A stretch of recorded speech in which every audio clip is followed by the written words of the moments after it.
All right, class, let's look at this question here. So just wanted to go over how to get to this answer. So we have from our data, we found that 15% of our sample was over 65 years of age. What we're trying to get is, we want to know, like, could it be 14? Could it be 16? Because this is just an estimate. With all data, whenever we pull something out of the Data Explorer, it's only an estimate, and it's dictated by the sample size, how good that estimate is. What we're seeing here is a pretty good estimate. So you can basically think about estimates. When you have an estimate, it's all about the sample size. Assuming that your sample has been, is there's a good study, like you actually went out and got a good random sample. Might be hard to always get good random samples. Sorry. But for something like the ACS data, you can assume that the government's doing a reasonably good job at getting a good random sample.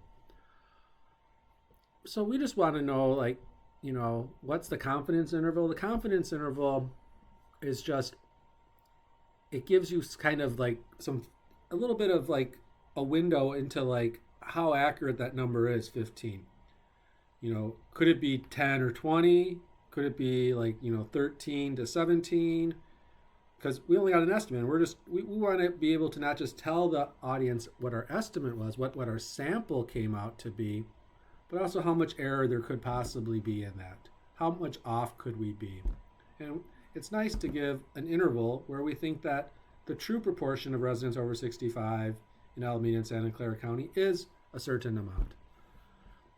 So the app that we're going to be using to do this is we're going to use StatKey, and we're going to use this confidence interval for a single proportion.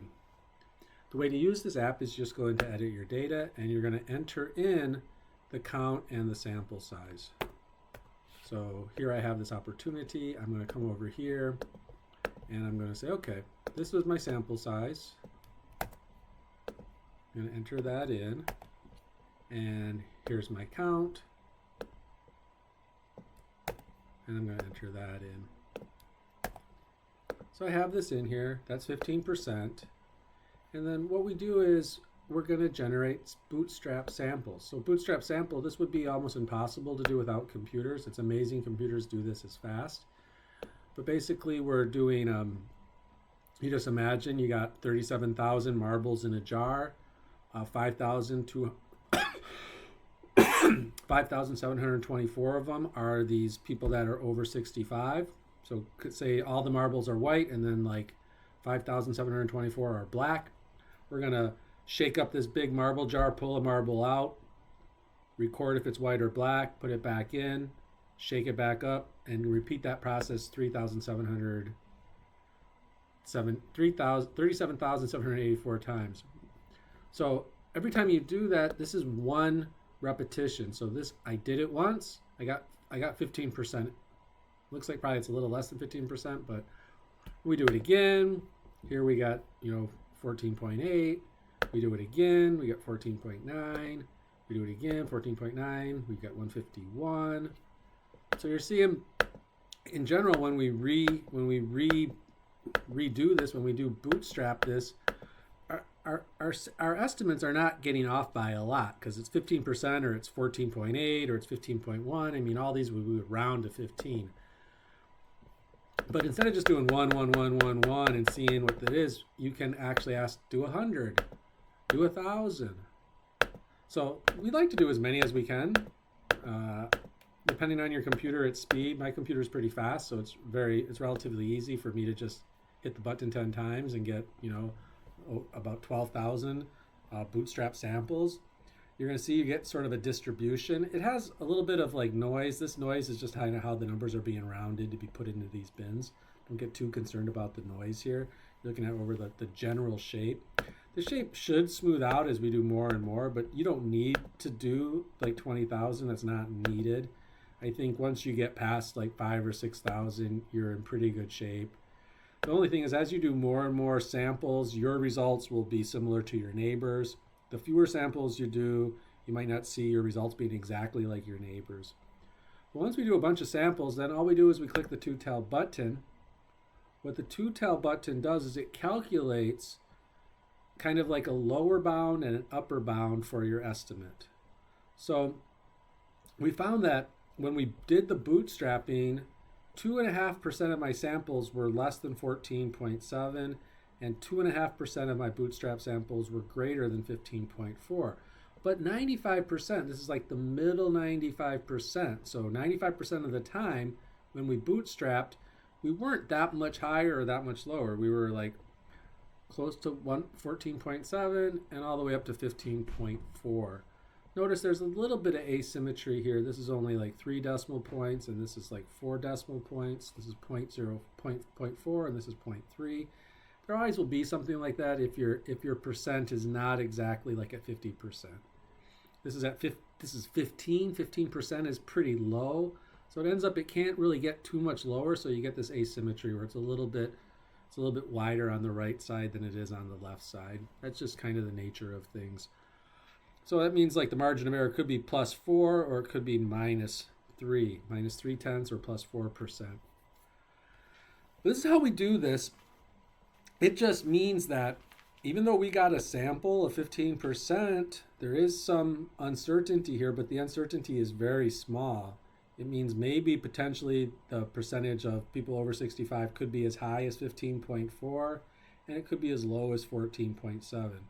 We actually don't know where we are in this range. So that's sort of the new idea here, is that when we get a sample, it's just an estimate. We don't exactly know the true value here. And all we can say at the end of the day is that the true value is somewhere between the lower bound and the upper bound. All right. So that would be the first answer to this question. I would go 14.7 to 15.4. So I would just go 14.7 to 15.4%. That's this answer. The next question asks me about the margin of error. So the margin of error, it's a little bit confusing because the margin, normally we think that the margin of error is centered at this particular, it's either plus or minus. Like the general formula, if you look up like margin of error, and this is not going to be a really good story here because it's like all mathematical, but error, not what I wanted. Let's just see what kind of images they show. They might show a good image here.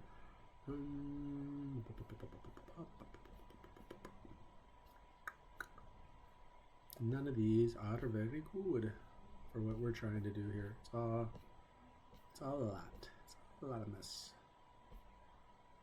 Okay, not that critical. We could say margin of error from, let's see what they say, from confidence interval. This is sort of what they're asking for. This is a good picture here. Let's see, this is what we got here. So, this is not a great story. It's not a good story, sorry. Okay, let's not worry about it. So, what you're going to do is, once you know, in general, margin of error you can kind of see from here. You just basically say, oh, it's plus, it goes plus 0.4 and it goes minus 0.3. But we don't usually like to report like the positive side and the negative side. What we usually do instead is we see how wide the whole interval is and we divide it by 2. So in this particular situation, just to make a simple calculation, I go to I'm going to do 15.4 minus 14.7. That gets me 0.7, and then I'm going to divide that by 2, and I get 0.35. So again, what I did was I looked at how wide is the interval. I'm using these rounded numbers, 15.4 minus 14.7, and then I divide it by 2 because the margin of error is half of the width of the interval. It's half of the width of the interval. So I would type at the end of the day, I would type in that my margin of error is it's going to be 0.35% is my margin of error. And the reason is because this is half the width of the confidence interval. And the confidence interval width was 15.4 minus 14.7, which was equal to 0.7. I divided by 2, yields 0.35%. All these are in percentages.